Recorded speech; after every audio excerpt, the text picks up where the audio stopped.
تو اسلام میں اچھا مسلمان بننے کے لیے اچھا انسان بننا ضروری ہے، لیکن صرف اچھا انسان بننا کافی نہیں ہے. سمجھا؟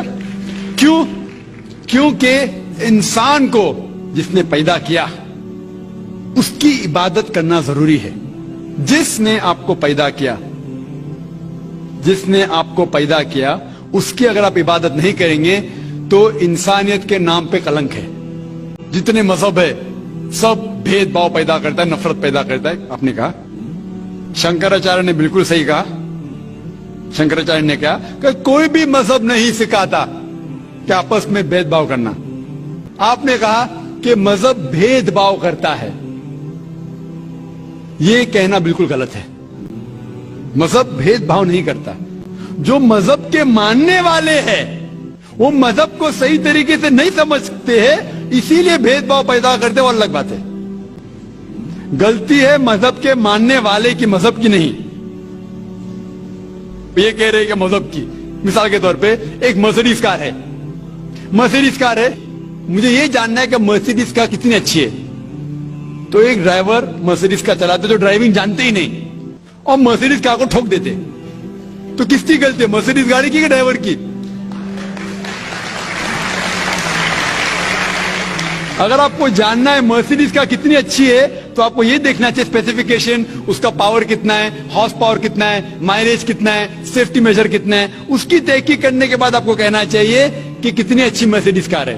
اگر جاننا چاہیے کتنی اچھی ہے تو اس کو بٹھاؤ جو ڈرائیونگ جانتا ہے.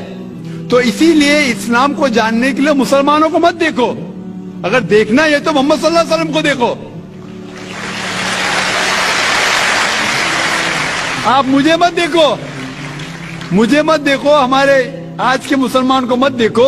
دیکھو جو سب سے اچھا ڈرائیور ہے، سب سے اچھا اسلام کو سمجھ چکا ہے، وہ محمد صلی اللہ علیہ وسلم ہے. ان کو دیکھ کے اسلام کی تحقیق کرو، اور تحقیق کرنے کے لیے آپ کو اسلام کی کتاب پہ جانا پڑے گا. جب بھی قرآن نازل ہوا، جب بھی قرآن کی آیت نازل ہوتی تھی، محمد صلی اللہ علیہ وسلم ان پڑھ تھے. جب بھی کوئی آیت نازل ہوتی تھی وہ اسے یاد کرتے تھے اور اپنے ساتھیوں صحابہ سے اس کی تلاوت کرتے تھے، اور صحابہ فوراً اسے لکھ لیتے تھے.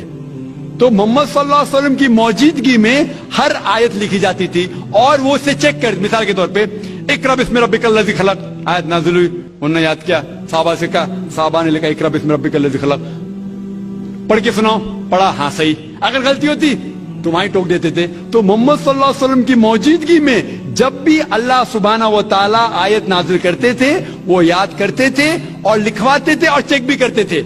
سارا قرآن مجید محمد صلی اللہ علیہ وسلم کی موجودگی میں لکھا گیا. باقی مذہب کی کتاب میں اکثر اب صحیح ہے. مثال کے طور کے اوپر بائبل 70 ایئرز بعد لکھا گیا ہے. وید وہ سینکڑوں سال بعد لکھا گیا ہے.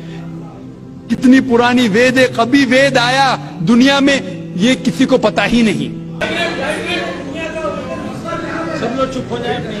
بھائی صاحب نے کہا کہ دنیا کا سب سے اولڈ اسکرپٹ وید ہے. وہ کچھ ہسٹورینز کہتے ہیں، بٹ اولڈ ہونا مطلب نہیں کہ صحیح. جو کچھ اولڈ ہے وہ سب سے بہتر ہونا ضروری نہیں. مثال کے طور پہ میرے پاس پرانی گاڑی ہے 50 سال پرانی، اس کا مطلب نہیں کہ نئی گاڑی سے اچھی ہے. یہ بھی ہو سکتا ہے کہ پرانی گاڑی نئی گاڑی سے اچھی ہو سکتی ہے. میرے پاس مرسیڈیز کار ہے 5 سال پرانی، جو نئی ماروتی سے اچھی ہوئیں گی. تو یہ کہنا کہ کوئی کتاب یا کوئی مذہب پرانا اس لیے بہتر ہے، بالکل غلط ہے. جو آدمی کو عقل ہے وہ کبھی بھی ایسا نہیں کہیں گا کہ پرانی چیز بہتر، نئی چیز بہتر. وہ چیز بہتر ہے جو حق کے اوپر ہے.